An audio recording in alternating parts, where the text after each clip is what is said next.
Hello everyone, welcome back to my channel. My name is Ankita Agarwal. So इस video में आज हम फटाफट रिवाइज करेंगे अपना सेक्रेटरियल स्टैंडर्ड 1। यस, जो आपका बोर्ड मीटिंग्स पे है। ठीक है, तो फटाफट रिवाइज करते हैं। जो आपका आईसीआईसीआई का मॉड्यूल है उसमें आपके 34 पेजेस का सेक्रेटरियल स्टैंडर्ड दे रखा है, तो वहां से मत करना, बहुत टाइम कंज्यूमिंग है। इसीलिए ये वीडियो में शॉर्ट से शॉर्ट बनाऊंगी, बट सारी चीजें हम इसमें रिवाइज करने वाले हैं, तो इस वीडियो को एंड तक जरूर देखना। ठीक है, और स्टार्ट करते हैं अपना। देखो, सेक्रेटरियल स्टैंडर्ड 1, इसकी सबसे पहले applicability. Applicable to all companies, ये आपकी सारी कंपनीज पे एप्लीकेबल होता है except OPC, section 8 company and dormant company. इसका मतलब क्या है कि जितनी भी रूल्स एंड रेगुलेशंस हैं related to quorum, related to notice, adjournment of meeting, वो सारी चीजें इस पर इन कंपनीज पे एप्लीकेबल नहीं होती हैं। ठीक है, now convening a meeting, any director of a company में कभी भी एट एनी टाइम समन यानी ask for a meeting of the board and the CS और in his absence any person जो आपका ऑथराइज्ड है by board in this behalf shall convene a board meeting in consultation with the chairman। Chairman का बहुत important role होता है। ठीक है, बट अगर चेयरमैन नहीं है तो एमडी, एमडी नहीं है तो आपका होल टाइम डायरेक्टर। इन तीनों में से कोई एक का आप कंसल्ट करके फिर उसके बाद आप जो है मीटिंग बुला सकते हो। Chairman may adjourn the meeting for any reason. ठीक है, कभी भी वो किसी भी रीजन की वजह से मीटिंग एडजर्न कर सकता है, बट रिमेंबर जो आपका कोरम है, अगर कोरम पूरी है, वैलिड कोरम है and the adjournment is objected by the majority of directors present at the meeting, मतलब बेसिकली क्या है कि वो कभी भी चेयरमैन कभी भी आपकी मीटिंग एडजॉर्न कर सकता है, बोर्ड मीटिंग एडजॉर्न कर सकता है, बट एक कंडीशन है, जब कोरम कंप्लीट है उस केस में वो नहीं कर सकता। ठीक है, क्यों? क्योंकि ऑब्वियसली एज पर लॉ जो रिक्वायरमेंट है एक वैलिड बोर्ड मीटिंग की वो फुलफिल हो रही है। नाउ कब कब हो सकती है? Date, time, mode, place, serial number of the meeting. देखो, हर एक मीटिंग का एक सीरियल नंबर होता है और शैल लिखा है मतलब जरूरी है। Every board meeting shell have a serial number. Board meeting may be convene eight any time and place on any day. क्यों? ये रीजन क्या है? देखो, आपने जब SS2 पढ़ा होगा तो आपने देखा होगा कि जो जनरल मीटिंग है वो कभी भी नहीं हो सकती है, उसमें कुछ रूल्स हैं। बट बोर्ड मीटिंग के साथ ऐसा क्यों नहीं है? क्योंकि देखो, बोर्ड मीटिंग जो हो रही है अपने डायरेक्टर्स के बीच में हो रही है। थोड़े से डायरेक्टर्स होते हैं, इतने शेयर होल्डर्स की तादाद में तो होते नहीं है डायरेक्टर्स। कुछ डायरेक्टर्स होते हैं, अपने हिसाब से कभी भी कैसे भी वो मीटिंग कंडक्ट कर सकते हैं, unlike in case of general meeting जो हमने SS2 में पढ़ा है। Okay, now board meeting may be held at the registered office of the company or at any place, any place. DM if conducted through electronic mode, अगर electronic mode के through हो रही है, shall be deemed to be held at registered office of the company. ठीक है, the director may participate in the meeting through electronic mode। कुछ cases हैं जिसमें इलेक्ट्रॉनिक मोड के थ्रू आप वो मैटर्स डिस्कस नहीं कर सकते, आप वो एजेंडा डिस्कस नहीं कर सकते। वो क्या है? Approval of annual financial statement, board report, prospectus and matters relating to amalgamation, merger, demerger, acquisition and takeover, और साथ ही में आपका ऑडिट कमेटी से रिलेटेड भी है। ठीक है, ये सब मैटर हम क्यों नहीं कर सकते? जब हम सारी चीजें बोर्ड मीटिंग की कर ही रहे हैं तो व्हाई नॉट दीज एजेंडास? क्यों? क्योंकि ये बहुत क्रूशियल एजेंडास होते हैं। ठीक है, और दूसरी बात, इसमें आपका क्या होता है, सारा रोल आपका शेयर होल्डर्स का भी आता है। ये एक ब्रॉड लेवल पे होते हैं, annual financial statements, board report, prospectus. ठीक है, और जो भी आपके ऑडिट कमेटी से रिलेटेड होते हैं तो उसमें भी ऑडिट कमेटी, देखो आगे पढ़ो। ये तो कोविड-19 का है। ऑब्वियसली कोविड-19 के टाइम पे थोड़ी सी चेंजेस हुए थे और वो नेशनल लेवल पे इमरजेंसी क्रिएट हुई थी, इसलिए ऐसे चीजों में तो आपके थोड़े बहुत चेंजेस आते हैं, तो इसको नेग्लेक्ट करना। Similarly participation in any discussion through electronic mode shell not be allowed in meetings of the audit committee for consideration of annual financial statement including consolidated मतलब दो तीन कंपनीज का मिलाकर जो होता है, if any to be approved by the board। ठीक है, इतना समझ में आया? नाउ अभी ये सारा आपका ओवर। नाउ नेक्स्ट टॉपिक क्या है हमारा? नोटिस, बोर्ड मीटिंग का नोटिस। हम अगर सेक्शन की बात करते हैं कंपनीज एक्ट 2013 की, तो हम सेक्शन 173 में पढ़ते हैं नोटिस के बारे में, एंड 174 में क्या पढ़ते हैं? 174 में पढ़ते हैं हम कोरम के बारे में, एंड इसमें हम बोर्ड मीटिंग के बारे में पढ़ते हैं। तो देखो, जो भी चीजें आपने कंपनी लॉ में पढ़ी हैं वो तो है ही, बट एक स्टैंडर्ड्स दिए हुए हैं कि इस तरीके से ये चीज एक्चुअल में इंप्लीमेंट होनी चाहिए, राइट?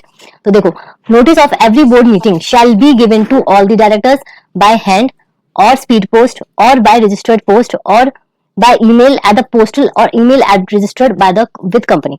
तो जो भी इंफॉर्मेशन डायरेक्टर्स की उसके एड्रेस, मेल वगैरह सब दी हुई है, आप सब पे सेंड कर सकते हो। ठीक है, बाय हैंड और स्पीड पोस्ट और बाय रजिस्टर्ड पोस्ट और बाय ईमेल, ईमेल पे भी आप कर सकते हो eight the postal email address registered with the company. Proof of delivery shall be maintained, ये देखो ये इंपॉर्टेंट पॉइंट है, इस पे स्टार मार्क लगा देना। Proof of delivery shall be maintained by the company for at least 3 years. 3 years के लिए आपको मेंटेन करके रखना है अपने डेटा में कि आपने डिलीवर किया है। अब भाई मेल भेजोगे, मेल का भी होता है, और जैसे भी आप रजिस्टर्ड पोस्ट के हिसाब से, स्पीड पोस्ट, सबके आपके पास जो है एविडेंस रहेंगे। Notice shall be issued by CS और in absence by any director और person authorised by the board.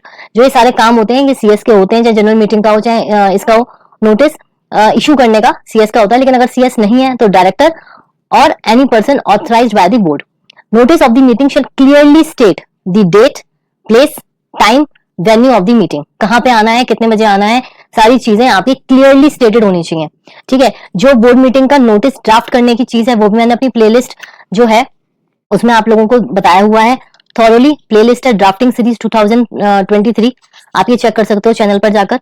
ठीक है, उसके बाद हम इस पॉइंट पे थे, notice shall specify all the details related to electronic participation if allowed. अगर आप इलेक्ट्रॉनिक पार्टिसिपेशन अलाउ कर रहे हो तो जो भी डायरेक्टर उस इलेक्ट्रॉनिक मोड के थ्रू मीटिंग अटेंड करना चाह रहा है वो इंटीमेट कर दे चेयरमैन को और सीएस को सफिशिएंटली इन एडवांस। ऐसे नहीं कि उसी दिन बोल रहा है कि मैं तो नहीं आऊंगा, मैं क्या इलेक्ट्रॉनिक मोड से कर लूं, नहीं, आपको इन एडवांस बताना पड़ेगा। Director may give such intimation at the beginning of the calendar year.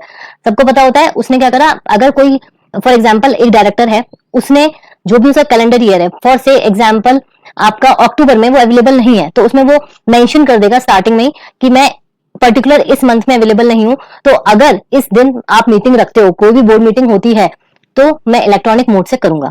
ठीक है, अब अगर उसने लिख दिया पहले अक्टूबर में, and the absence of any advance communication is above as above, अगर कोई ऐसी इंफॉर्मेशन है ही नहीं, देखो इस चीज को क्लियरली समझो, उसने बोला पहले तो वो इंटीमेट कर सकता है कैलेंडर ईयर में पहले भी, ठीक है, कि मैं इस पर्टिकुलर मंथ में अवेलेबल नहीं हूं तो I will attend the meeting through electronic mode.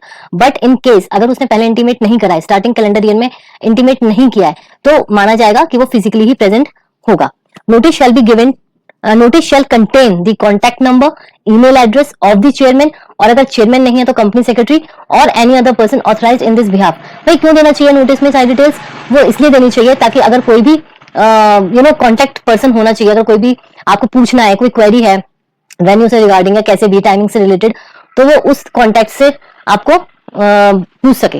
Even if the meetings are held on predetermined dates, notice shall be given, notice तो उसमें भी जाएगा। Notice of the meeting shall be given at least 7 days before the meeting. Articles may prescribe a longer time. If company sends a notice by speed post or registered post, additional 2 days shall be added for the service of the notice. तो वैसे तो as per law आपका 7 days है, ठीक है। Articles में आप longer period भी प्रिस्क्राइब कर सकते हो, और अगर आप जो नोटिस है वो स्पीड पोस्ट और रजिस्टर्ड पोस्ट से भेज रहे हो तो additional 2 days shall be added for the service of the notice. Added मतलब एक दिन जाने का और वहां पहुंचने का, आप ये दोनों इंक्लूड कर लोगे उसमें।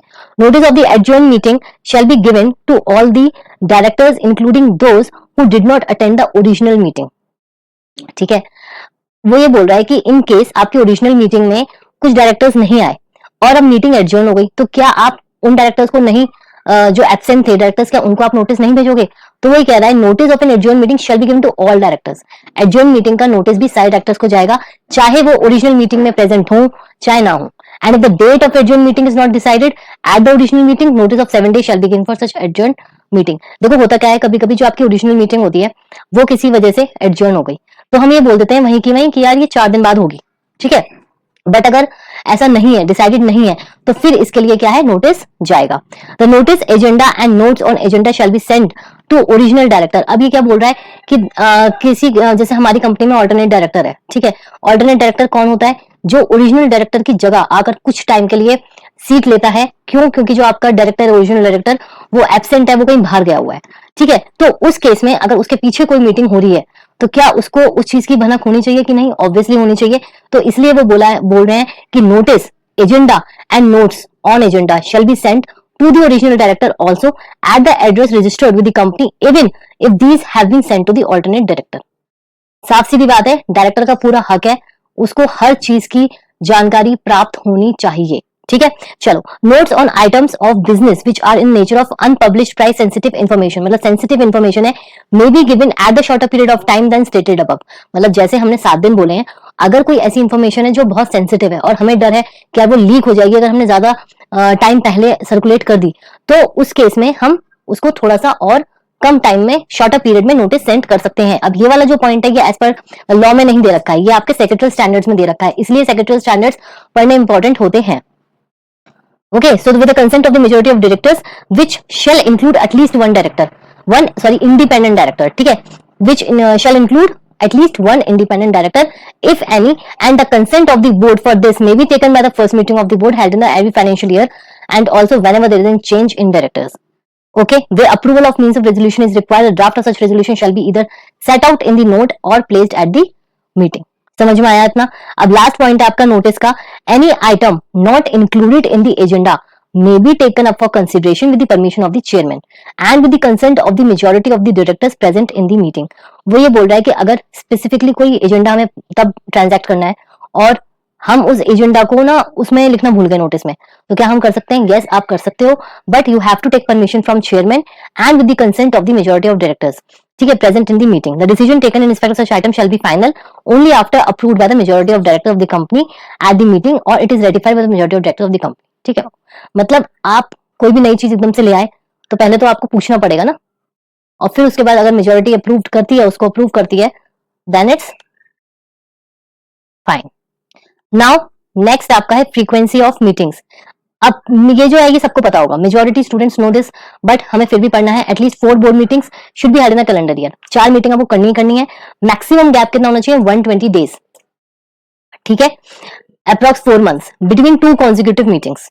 2 मीटिंग्स के बीच में आप 120 से ज्यादा दिन नहीं कर सकते.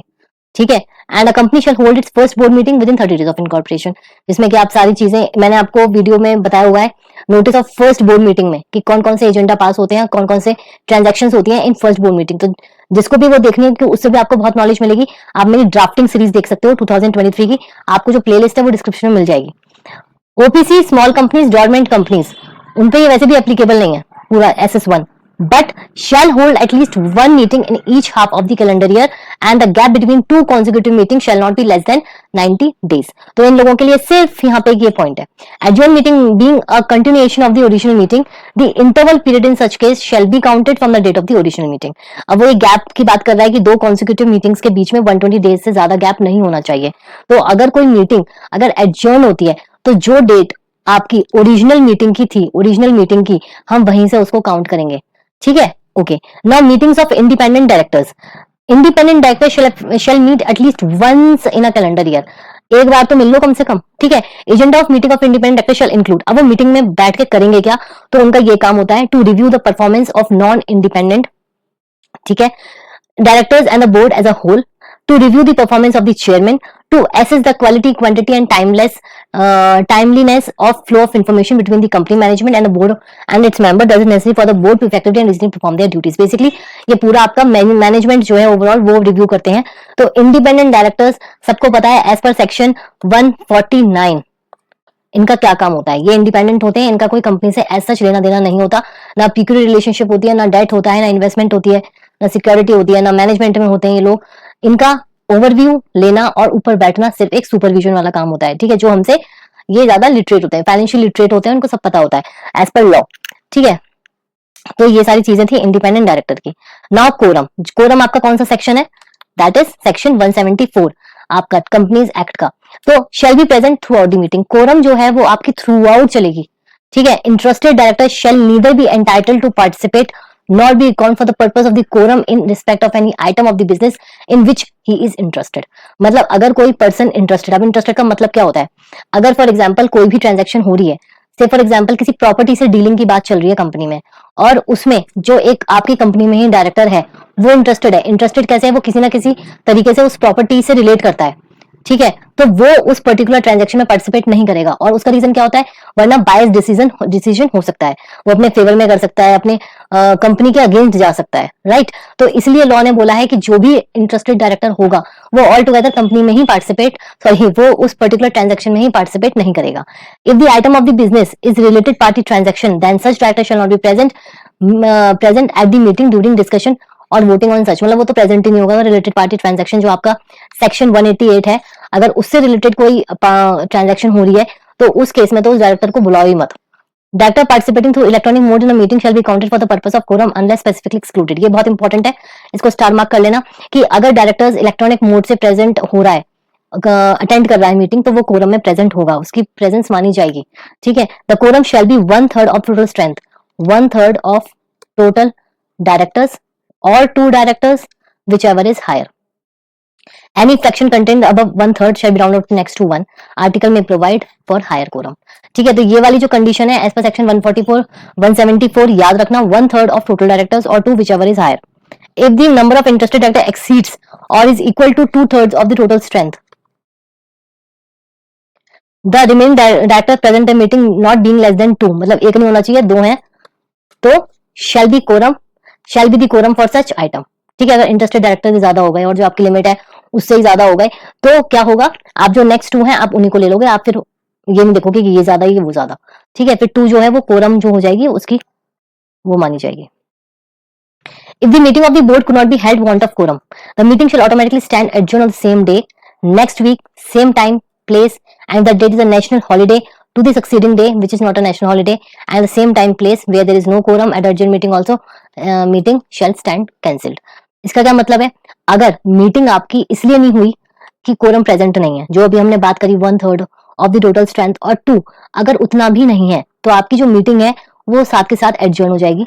ठीक है, और सेम डे मतलब नेक्स्ट वीक सेम डे, जैसे मंडे को हो रही है तो नेक्स्ट वीक मंडे को ही होगी, सेम टाइम होगी, सेम प्लेस होगी, और अगर उस दिन नेशनल हॉलीडे है तो उसके जस्ट अगले दिन होगी, which is not a national holiday, वही टाइम वही प्लेस। ठीक है, एंड अगर जैसे ये वाली जो सिचुएशन थी वो क्या थी कि कोरम नहीं थी इसलिए एडजर्न हुई, तो अगर एडजर्न मीटिंग में भी कोरम नहीं है, सुनो, अगर एडजर्न मीटिंग में भी कोरम नहीं पाई गई तो वो वहीं की वहीं कैंसिल हो जाएगी, मतलब वो आगे एडजर्न नहीं होगी, यही काम नहीं करते रहेंगे कि भैया एडजर्न एडजर्न करते रहो, एक बार एडजर्न करेंगे वांट ऑफ कोरम की वजह से, अगर नेक्स्ट में भी ऐसी सिचुएशन आती है तो वहीं की वहीं cancel. If the total number of directors is reduced below the quorum fixed by the act for a meeting of the board, the continuing director may call board meeting for the purpose of increasing the number of directors to that fixed for the quorum or for calling the general meeting of the company and for no other purpose. वो ये कह रहा है कि अगर for example if the number of total director reduce हो जाते हैं quorum से, ठीक है, तो वो क्या करता है,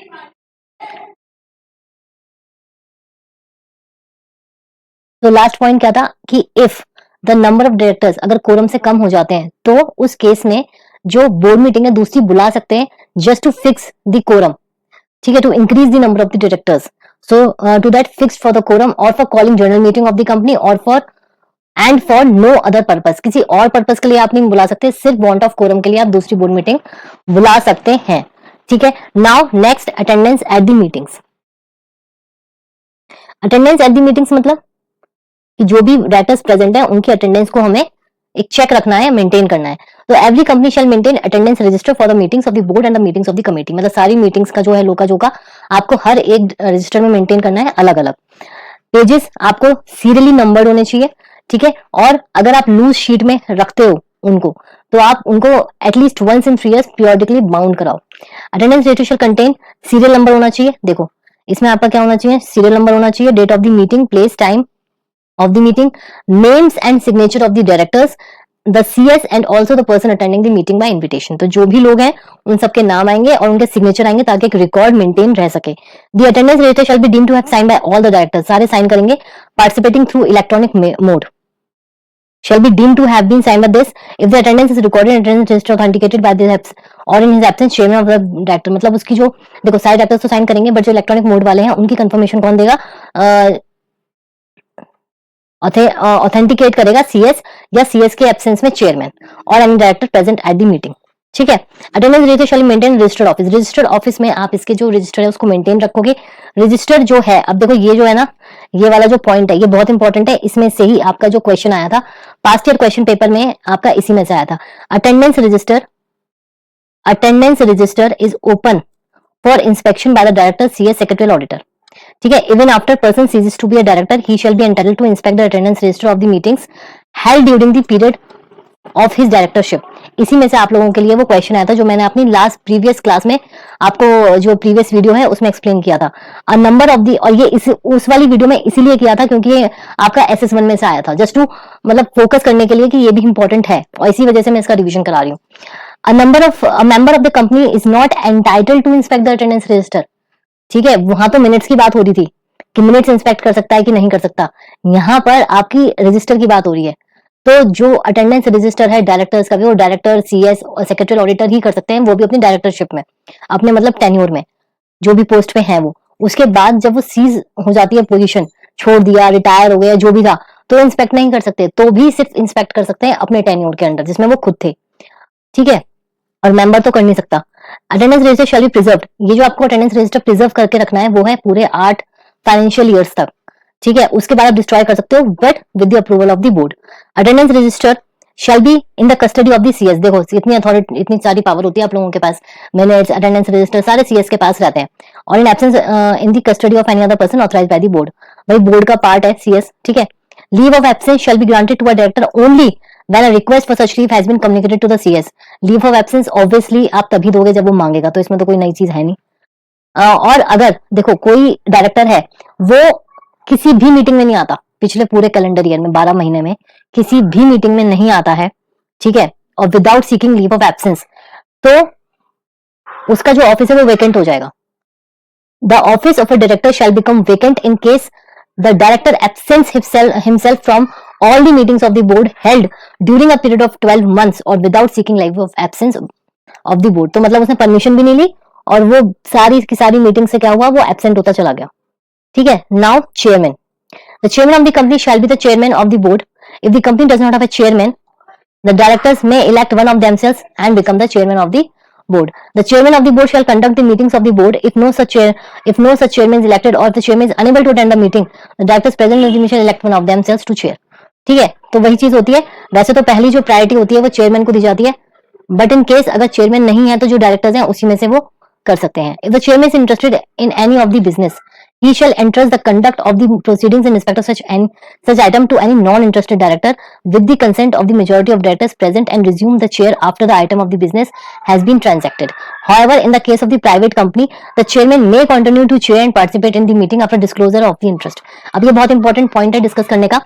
हमने अभी तक बात करी थी अगर इंटरेस्टेड डायरेक्टर है तो उसका क्या रोल होता है, वो कंपनी में पार्टिसिपेट करता है नहीं करता है, वो हमने देखा।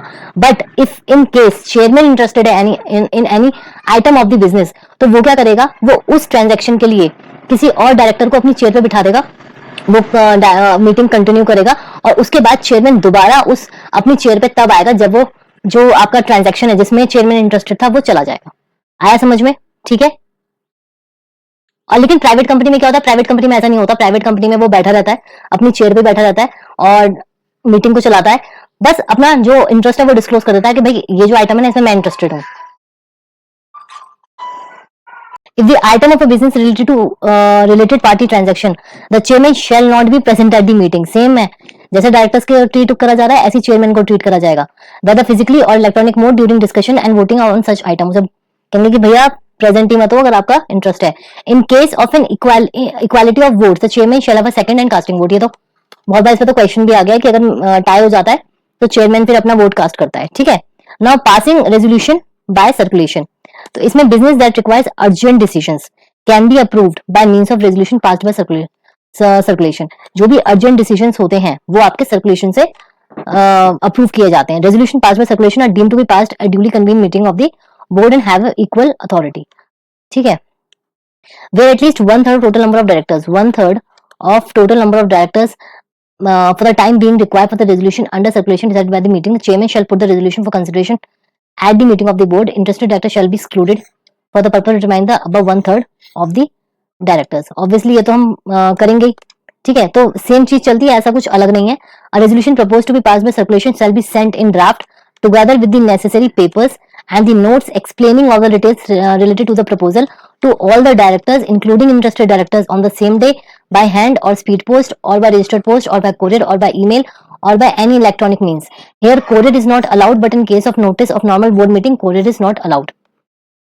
हाँ मतलब कोरियर यहाँ पे अलाउड होता है बट नॉर्मल मीटिंग में कोरियर आपका अलाउड नहीं होता। तो ये भी एक मेन पॉइंट है, इस पे क्वेश्चन आ सकता है, तो इसलिए ध्यान रखना, ठीक है, कि नॉर्मली आपकी जो मीटिंग होती है उसमें आपका कोरियर अलाउड नहीं होता है, बट यहाँ पे अर्जेंट मैटर है इसलिए हम इसको सर्कुलेट कर रहे हैं, ठीक है। तो ये रेजोल्यूशन में आपका कोरियर अलाउड है।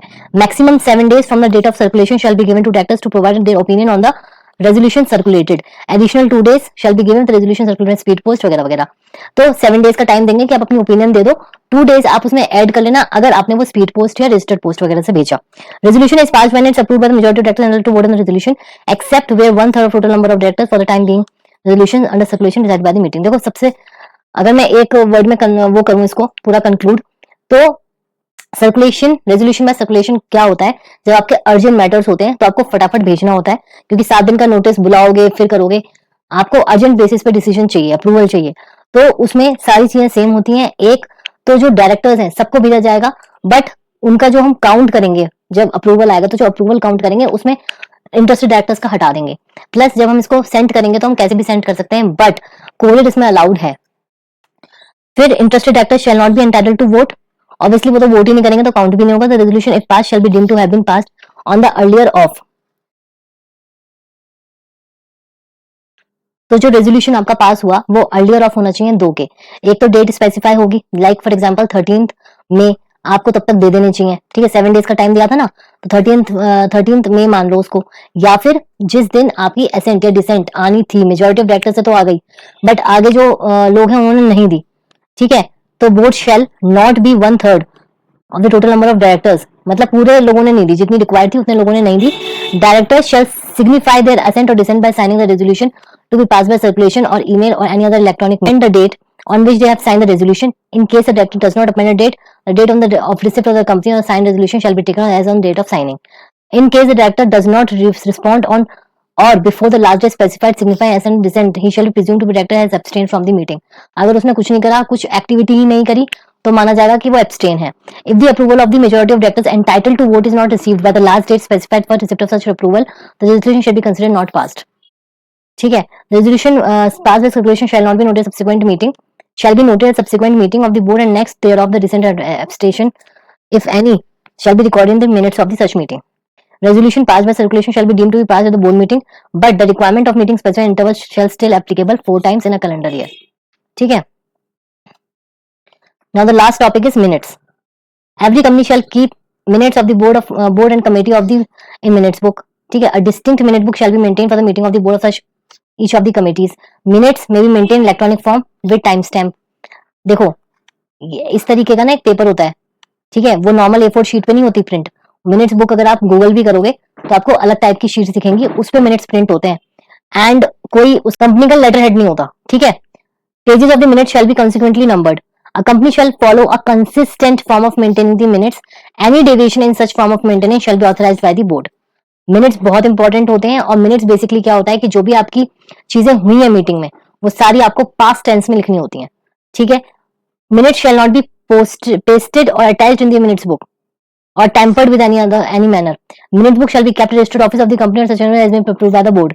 Minutes shall state at the beginning of the serial number and type of meeting, name of the company वगैरह। तो सारी डिटेल्स कंपनी की जाती हैं कि कंपनी का रजिस्टर्ड ऑफिस क्या है क्या नहीं है, और अटेंडेंस जाती है एक तरीके से कि उसमें यू नो आपका मीटिंग में कौन कौन था, प्रेजेंट कौन था, स्पेशल इन्वाइटी कौन था, ये सारी चीजें उसमें मेंशन होती हैं। Respect of adjourn want of quorum, quorum थी कि नहीं थी, सारी चीजें लिखी होती हैं। The list of directors present shall start with the name of the chairman and मैंने ये सारी चीजें मतलब कोरम वगैरह नोटिस वगैरह में जैसे देते हैं, तो ये चीज मैंने आपको अपनी सीरीज ड्राफ्टिंग सीरीज में भी सारी मेंशन करी है। फिर where a resolution was passed pursuant to the chairman of the meeting exercising his second or casting vote, the minutes shall record such fact. CS or in absence an authorized person shall record the proceeding of the meeting. वैसे तो CS का ही काम होता है लेकिन वो नहीं है तो कोई और। The chairman has absolute discretion to exclude from the minutes matters which in his opinion are could reasonably regarded defamatory of any person। मतलब defamatory sentences नहीं जाते हैं। अगर किसी ने किसी को एग्जाम्पल कुछ गलत बोला है कंपनी में मीटिंग के टाइम पे, तो ऐसा नहीं है कि वो भी अरे हमें तो सारी चीजें लिखनी है तो वो भी लिखने हैं, ऐसा नहीं है, तो वो आपको एक्सक्लूड करना होता है। Minute shall be written in third person and past tense. Resolution shall however be written in present tense. Minutes of the preceding board or committee meeting shall be noted at the meeting of the board held immediately following the date of entry of such minutes in the minutes book. The draft minutes thereof shall be circulated by hand or by speed post or registered post or by courier, email or any specific means prescribed by the director to all the members whether present or not। Directors की बात हो रही है, of the board of the committee, ठीक है, as on the date of the meeting for the comments within 15 days from the date of conclusion of the meetings. ठीक है, basically वो ये बोल रहा है कि ड्राफ्ट जो बने आपके वो सर्कुलेट कर दो उनके ओपिनियन के लिए और 15 डेज में उनको फाइनलाइज कर दो। Directors whether present at the meeting or not shall communicate their comments if any written draft within 7 days from the date of circulation। ठीक है, अब देखो एक चीज मुझे बताओ, इसमें लिखा हुआ है कि मतलब क्यों हम डायरेक्टर्स को, उन डायरेक्टर्स को भी क्यों दें? भैया हक सबका है, मैंने यही बोला, किसी का पक्षपात नहीं करना है। अगर वो इंटरेस्टेड नहीं भी हैं तो भी उनको जो ड्राफ्ट मिनट्स हैं वो सर्कुलेट होंगे उनकी ओपिनियन लेने के लिए। ठीक है, if any director communicates his comments after the expiry of the set 7 days the chairman if authorised by the board shall have discretion to consider such comments. Practically सब होता है। In the event of director that does not comment on draft minutes, the draft minutes shall be deemed to be approved by such director। Obviously, अगर किसी का कोई comment नहीं है, adverse comment नहीं है, तो वो क्या होंगे, वो अप्रूव करे जाएंगे। A director who ceases to be a director after meeting of the board entitled to receive the draft minutes of that particular meeting and to offer comments thereon irrespective of the whether he attended a meeting or not। अगर उसके tenure में उसने चाहे meeting attend करी हो चाहे ना हो करी हो, he is entitled to attend the draft for the comments. ठीक है, तो वो करेगा, लेकिन सिर्फ टेन्योर में। अब डायरेक्टर जो है वो चला गया, छोड़ के रिजाइन कर दिया, तो भी जो पीछे उसने अटेंड करी है उसके ड्राफ्ट उसको मिलने का पूरा हक है। Within 30 days from the date of the conclusion of the meeting adjourned meeting, minutes once entered in the minutes book shall not be altered except by way of approval of the board in subsequent meeting which the minutes are noted by the board। In fact such alteration shall be recorded in the minutes of subsequent meeting। मतलब अगर एक बार minutes book में वो minutes enter हो गए तो आप alter नहीं कर सकते, बट अगर आपको ऑल्टर करना पड़ा तो आप अप्रूवल लोगे ऑब्वियसली, और अगर आपको कुछ ऐसा ऑल्टर करते हो तो उसको भी मेंशन करोगे कि हमने कुछ ऐसी ऑल्टरेशन बाद में करी थी और वो क्यों करी थी। Minutes of the previous meeting may be signed either by chairman of such meeting or by chairman of the next meeting within 15 days of signing of the minutes। A copy of the said signed minutes certified by the CS or in absence by any authorized director shall be circulated to all directors as on the date of the meeting and appointed thereafter। Okay, now last आपका ये रह गया है, draft minutes shall be circulated to only those directors who were directors as on the date of the meeting but final signed minutes shall also be given to the new directors। ठीक है, मतलब वो ये बोल रहा है कि अगर हमने तो अभी तक ये बात करी थी ना कि जो डायरेक्टर्स थे उनको देना है कि नहीं देना है, बट अगर उसके टाइम पे कोई और डायरेक्टर्स भी आ गए बट फाइनल जो साइन मिनट्स हैं shall also be given to the new directors. कोई नया भी डायरेक्टर आया जो साइन मिनट्स हैं उनको दिखाने के लिए, वो कमेंट तो कर नहीं सकते उस पर लेकिन उसको दिखाने के लिए। A director is entitled to inspect the minutes of the meeting held before his period directorship even after ceases to be a director. I think ये वाला कॉन्सेप्ट तो आपको बहुत अच्छे से समझ में आ गया होगा क्योंकि ये बहुत नंबर ऑफ टाइम मैंने बता दिया है। Number of the member of the company is not entitled to inspect the minutes of the board of the meeting. Minutes of the all meeting shall be preserve permanently. Board meeting हम कितने time तक करते हैं, 8 financial years तक, but जो members meeting होती है all meetings, सारी मीटिंग इंक्लूड हो गई, परमानेंटली प्रिजर्व करने हैं।